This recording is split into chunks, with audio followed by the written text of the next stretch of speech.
Ladies and gentlemen, let's talk about something raw, real, and absolutely non-negotiable, your heart. Because too many of you have been taught to confuse emotional chaos with connection. You've been told to wait for the text, to decode mixed signals, to keep proving your worth, hoping that love will finally feel like love. But deep down, you know this isn't how love is supposed to feel. It's not supposed to be a game of hot and cold. It's not supposed to feel like you're always guessing, always chasing, always doubting your own value. Your soulmate, the real one, won't play games with your heart. They won't weaponize silence, manipulate your emotions, or make you question where you stand. Real love is clarity, it's presence. It's someone showing up consistently, not perfectly, but fully. And the moment you start to accept less, you start to forget your worth. This isn't about fairy tales or perfect people. This is about knowing that love should not break you to prove that it's real. So today we're going to break the patterns, we're going to raise the standard, and we're going to reclaim the truth about what soul deep love actually looks and feels like. Real love doesn't leave you questioning your worth. It doesn't keep you up at night wondering if you did something wrong just because someone disappeared for days without explanation. It doesn't punish you with silence or leave you in emotional limbo while you try to decode what every little gesture means. Real love brings peace, not confusion. When someone truly loves you, when someone is really meant to be your person, they make you feel safe, grounded, and emotionally nourished, not anxious and emotionally starved.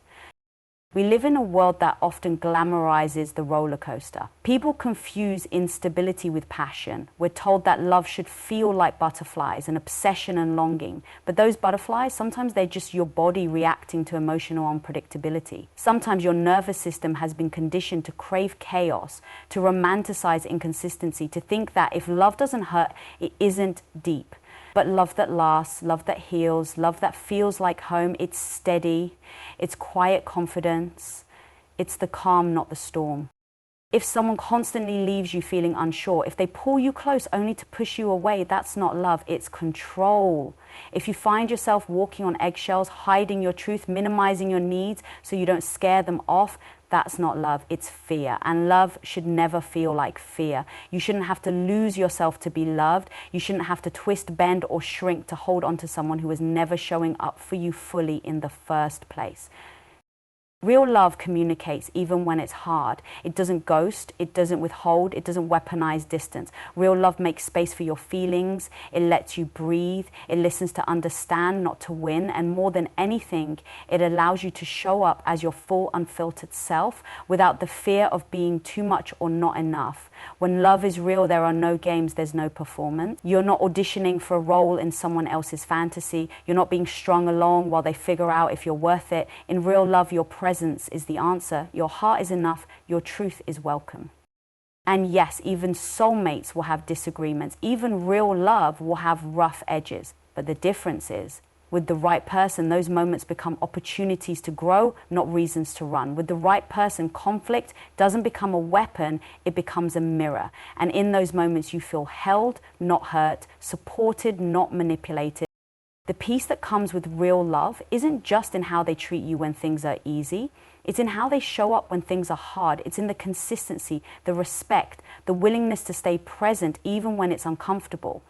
That's what separates red flags from real love. That's what sets your soulmate apart from the people who are just passing through, trying to fill their own voids while leaving yours even deeper. Because at the end of the day, real love makes you feel more like yourself, not less. We've been fed a lie that love is supposed to be complicated, that if it doesn't mess with your head, it isn't passionate enough, that if it doesn't hurt a little, it isn't real. But here's the raw, unfiltered truth. Emotional games are not a sign of deep love, they're a sign of deep insecurity. Real connection doesn't need to play hide and seek with your soul. It shows up with presence, not performance. It builds with intention, not manipulation. There's a pattern we need to call out. You meet someone and suddenly you're addicted to your phone, waiting for that one message that validates your existence. You replay every word they say, analyze every emoji, second guess every text you send. You're on edge, not excited. That's not love. That's emotional survival. That's your nervous system responding to inconsistency, and you've mistaken that rush for chemistry. But let's be clear, real chemistry doesn't come with emotional chaos. It comes with emotional safety. When someone is playing games with your heart, they're not showcasing depth, they're revealing fear. Fear of being seen, fear of being known, fear of being vulnerable. So instead of being honest, they test you. Instead of saying how they feel, they withdraw just to see how much you'll chase. Instead of stepping into the discomfort of real intimacy, they ghost you, breadcrumb you, and pretend they don't care just to protect their own ego. That's not love, that's a defense mechanism. And here's the painful part. Many of us have been conditioned to chase people who play these games because we were taught love has to be earned. Maybe we learned that love meant proving ourselves. Maybe we grew up being told we were too much, too emotional, too needy. So now we wear our self-worth like a mask and hand it over to people who can't even see us clearly. We've become addicted to their unpredictability because somewhere along the way, we equated emotional absence with power. We thought if we could just win them over, maybe then we'd finally feel good enough. But emotional games are not a sign that someone is complex. They're a sign that someone is emotionally unavailable. Complexity in love is not about confusion. It's about depth, growth, mutual vulnerability. Someone who truly wants to love you doesn't need to confuse you to keep your attention. They don't need to make you feel anxious to feel desired. They show up, they speak clearly. They're willing to risk rejection in order to build something real. That's what takes courage. You don't need to decode someone's silence to prove your worth. You don't need to chase someone who's inconsistent just to feel chosen. You don't need to prove that you're lovable to someone who doesn't even know how to receive love in the first place. The moment someone starts playing with your heart, pause and ask yourself, what are they protecting? And why are you tolerating it? Because here's what no one tells you. People who play games are often terrified of being real. They think if they expose their truth, they'll be rejected. They believe control is safer than connection. So they test boundaries instead of communicating. They flirt with your emotions instead of facing their own. But you, my friend, were not built for half-truths and mind games. You were built for love that is strong enough to stay honest. Love that is bold enough to show up even when it's messy. Love that is mature enough to be clear, not confusing. The longer you entertain emotional games, the more you delay your healing, the more you normalize emotional manipulation, the more disconnected you become from your own needs. And the sad truth is, many people stay in that cycle because they think this is as good as it gets, but it's not. You deserve better. You deserve someone who makes clarity the baseline, someone who communicates when they're unsure instead of disappearing, someone who holds space for your emotions instead of using them against you. That's love. Anything else is a performance. We need to stop labeling dysfunction as passion. We need to stop calling toxic patterns just how relationships are. No, that's not how healthy relationships are. That's how unhealed people create chaos. And you don't have to play along. You don't have to shrink yourself into someone else's idea of worthiness. You can choose something else. You can choose peace. You can choose someone who doesn't just say the right things when it's convenient, but shows up even when it's hard. Someone who loves you enough to be honest. Someone who doesn't fear your strength but honors it. Because when someone is emotionally mature, they don't need to win. They want to connect. They're not trying to prove anything, they're trying to build something. And they know that in order to love you well, they have to be real with themselves first. That's the kind of love that expands you, not breaks you.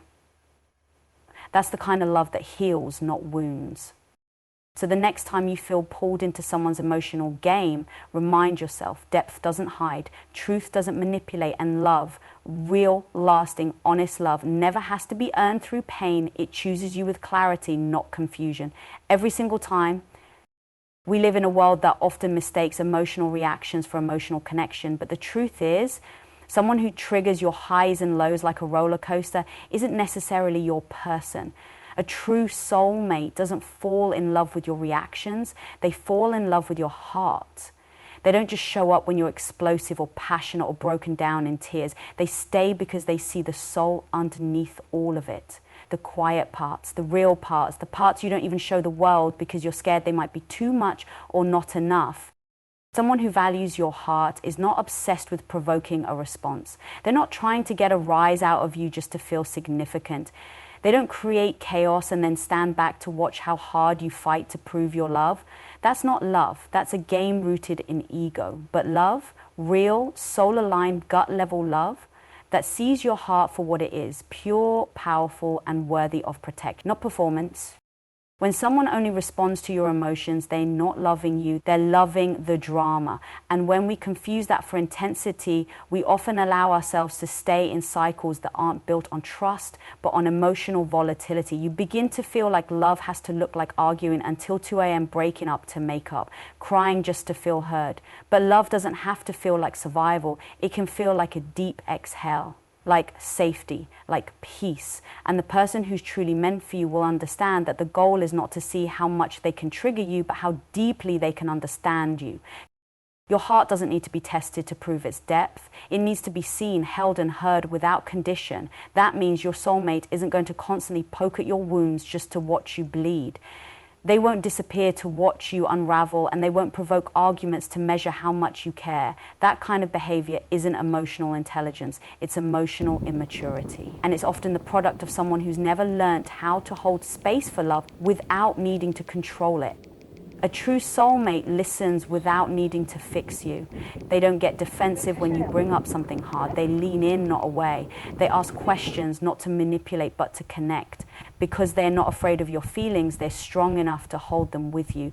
That's what valuing your heart looks like. And when you've spent years having to defend your emotions or tone yourself down, meeting someone who simply says, I see you and I'm not going anywhere is radical. It's healing, it's transformational. But in order to attract a love like that, you have to start honoring your own heart first. You have to stop making excuses for people who only show up when you break down. You have to stop thinking that love looks like constantly being on edge, wondering if your reaction will push them away. That's not connection, it's trauma bonding. And your heart deserves more. You see, when someone is aligned with your soul, they don't fear your emotions, they value them. They don't use them against you. They don't see your vulnerability as weakness.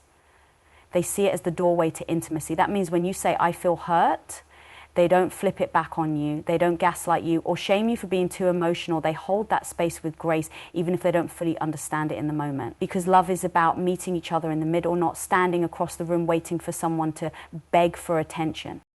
And if you've never experienced that kind of presence, it can feel foreign. It can feel almost boring, but it's not boring, it's stable. And in a world full of chaos, stability can feel like silence when you're used to noise. But silence isn't bad, silence is peace.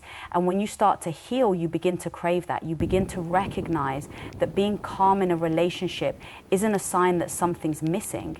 It's a sign that something's finally right. So ask yourself, are you constantly performing for someone's affection? Are you bending yourself into pieces just to be noticed? Are you addicted to the adrenaline of being seen only when you're emotional? Or are you ready for something deeper, something softer, yet stronger, something rooted not in emotional reactions, but in emotional truth? Your soulmate will value the way you think, the way your mind works, the depth of your compassion. They'll notice your little quirks, your quiet resilience, your emotional intelligence. They won't need you to cry louder or react harder to feel important. They'll already know their place in your heart and they'll honor it. Because the person who values your heart doesn't want to win a fight. They want to win your trust. They're not trying to conquer your emotions. They're trying to learn how to love you through them. And that kind of love, that kind of presence, that kind of connection, that's what makes everything before it look like a lesson. And that's what reminds you that your heart was never too much. It was just waiting for someone strong enough to love it right. Love isn't supposed to be a riddle. It's not supposed to make you second guess your worth, question your reality, or wonder if you're being too sensitive. When love is real, when it's aligned, when it's healthy, it doesn't leave you spinning in circles trying to figure out where you stand. Love brings clarity. It grounds you. It aligns you with your truth, not pulls you away from it.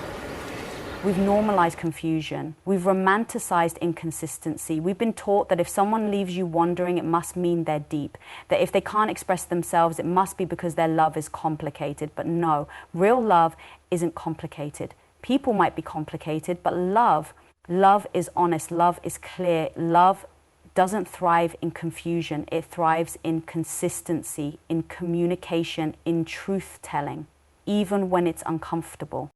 Confusion in a relationship often comes from lack of alignment, not lack of love. You might care for someone deeply and yet feel off every time you're around them. You might laugh, feel sparks, feel chemistry, but still leave conversations feeling empty, unsure, or dismissed. That's your nervous system talking. That's your intuition telling you something here isn't safe. But when we've been conditioned to settle, we override that gut feeling. We choose potential over reality. We fall in love with who someone could be instead of who they're showing us they are. And that's where the confusion begins, when we attach our worth to whether or not someone chooses us, when we believe that if we just say the right thing, do the right thing, or become the right version of ourselves, they'll finally give us the clarity we're starving for. But let's get honest. Love that requires you to become someone else just to feel secure is not love, it's performance. And no matter how hard you perform, no matter how much you mold yourself, someone who doesn't want to be clear with you never will be. You'll always be guessing, you'll always be in limbo, and over time, that limbo chips away at your self-esteem until you don't even recognize yourself anymore. But real love does the opposite. It brings you back to yourself. It reminds you of who you are, not who you need to become to feel worthy. Real love doesn't hide behind mixed signals, delayed replies, or passive aggression. It's upfront, it's honest, it says, here I am, this is how I feel, let's grow from here. And even if it's not perfect, even if it's messy, it's still anchored in truth. When love is clear, it doesn't mean it's always easy, it doesn't mean there won't be misunderstandings, but even in the chaos, there's emotional safety. Even in the tension, there's a shared commitment to come back to clarity. That's the difference. Confusing love makes you chase. Clarifying love invites you to sit still. Confusing love has you overthinking. Clarifying love allows you to breathe. And let's be real, sometimes the confusion isn't just about them. Sometimes it's about our own relationship with love. If you've been raised to believe that love has to be earned, that love comes with conditions, that love will leave if you're not perfect, then clarity can feel scary. It can feel unnatural. You might even push it away because you don't know how to receive it. But that's where the work begins, unlearning everything you were taught about love so you can finally receive the kind that feels safe, not just exciting. We need to stop mistaking confusion for passion. Stop thinking the butterflies are a sign that it's real when half the time they're just anxiety dressed up as chemistry. Ask yourself, does this person bring me peace or do they keep me guessing? Do I feel more connected to myself when I'm with them, or do I feel like I'm constantly shape-shifting to avoid rejection? If you have to lose yourself to be loved, that's not love, that's emotional abandonment. The truth is, the right person will not make you beg for clarity. You won't have to chase, prove, or plead. They'll show up with their whole heart. They'll communicate even when it's messy. They'll ask questions. They'll want to understand you, not control you. They'll want to clarify, not confuse, because they're not afraid of truth. They're committed to it. And when two people are committed to truth, love becomes the safest place to land. So if you're in something that constantly leaves you unsure of their feelings, unsure of your place, unsure of your own instincts, it's time to get real with yourself. Is this love clarifying who you are, or is it causing you to forget? Is this connection building you up or tearing you down, piece by piece, every time you try to hold on? You deserve clarity. You deserve consistency. You deserve the kind of love that doesn't just feel good in the moment, but leaves you feeling empowered long after. The kind of love that aligns you with your purpose, not distracts you from it. The kind of love that says, you don't have to guess. I'm here, I choose you, and I'm ready to build. That's what real love does. It doesn't confuse you, it clarifies you every single time. We need to stop romanticizing chaos, stop thinking that love has to come wrapped in emotional drama, loud arguments, or unpredictable highs and lows to be considered real. Somewhere along the line, we were taught that intensity equals intimacy, that jealousy means they care, that silence after an argument is normal, that stormy nights followed by passionate makeups mean the relationship is deep. But that's not depth, that's dysfunction. That's emotional confusion dressed up as connection. Your soulmate won't bring chaos into your life, they'll bring peace. And not the kind of peace that feels dull or passive, but the kind that feels like a deep breath after holding it in for way too long. There's this idea that love should challenge you. And yes, real love will stretch you, grow you, and push you to become better. But there's a difference between growth and survival. A relationship that constantly feels like a test is not love. It's emotional labor. It's walking on eggshells. It's holding back your truth because you're afraid of how they'll react. And that's not what a soulmate does. A soulmate is not here to make you question your value. They are not here to leave you wondering if you're too much or not enough. A soulmate creates a space where your nervous system can finally rest, where your energy can finally feel safe, where your spirit can just be. Peace doesn't mean perfect. Let's get that straight. It doesn't mean you won't disagree or that you'll never get triggered. But it does mean that even in disagreement, you won't fear abandonment. Even in hard conversations, you won't fear being shamed or silenced. There will be a sense of safety that says, even if we're not on the same page right now, we're still on the same team. Because love isn't about winning arguments. It's about protecting the connection. Your soulmate won't keep score. They won't punish you with silence or throw your insecurities back in your face when you're vulnerable. They won't disappear when things get real. They'll lean in, they'll want to understand. They'll care more about making peace than being right. That's emotional maturity. That's what love looks like when it's built on security instead of control. And that kind of love doesn't feel like chaos, it feels like home. But here's the truth, if you're used to chaos, peace will feel unfamiliar, maybe even boring at first. If your past has taught you that love is unpredictable, calm might feel uncomfortable. You might find yourself picking fights, creating distance, or questioning whether this person really loves you because the adrenaline isn't there. That's not your fault, that's your trauma speaking. That's your nervous system waiting for the other shoe to drop because it's been trained to survive, not receive. But healing teaches you to receive. It teaches you to stop looking for the red flags and start recognizing green ones. It teaches you to stop settling for people who trigger your anxiety and start choosing people who regulate your nervous system just by being in the room. Because your soulmate won't just say the right things, they'll embody them. They'll show up. They'll listen. They'll be the calm in the middle of your storm without trying to fix you or change you. When someone truly loves you, their presence alone feels healing, not because they're your therapist or your savior, but because they're emotionally consistent. They don't disappear for days and come back acting like nothing happened. They don't make you feel crazy for needing reassurance. They don't create distance and then blame you for being needy when you reach out. Instead, they're present. They're intentional. They're committed, not just to you, but to the energy you both create together. You'll notice that the things you used to tolerate feel heavy now. The bare minimum doesn't excite you anymore. Texts at midnight from someone who can't commit don't give you butterflies, they give you a headache. Because you're no longer chasing chaos to feel alive, you're building peace to feel grounded. That's growth. That's emotional evolution. That's you stepping into a version of yourself that no longer craves the pain you once called passion. And maybe you're in a season of shedding right now, shedding the chaos, shedding the situationship, shedding the patterns that kept you locked in emotional limbo. It's not easy. You'll miss the familiar, even if it was toxic. But let me tell you, on the other side of that shedding is a love that's so steady, so affirming, so real, you'll wonder how you ever thought chaos was love in the first place. Your soulmate will be a mirror, but not the kind that distorts you, the kind that reflects your worth even when you forget it, the kind that shows you love doesn't have to hurt to feel deep, that being held is more powerful than being chased, that peace doesn't mean passive, it means powerful. Because when your heart is at peace, your mind is clear, your voice is steady, your vision is sharp, and that's when you build, that's when you rise. That's when you finally experience the kind of love you've always deserved. So no, love doesn't have to be chaos. And the person who's meant for you won't come into your life like a storm. They'll come like a sunrise, gentle, consistent, honest. And you'll feel it not in your body trembling with fear, but in your soul exhaling in peace. That's real love. That's soulmate energy. And that's the standard now.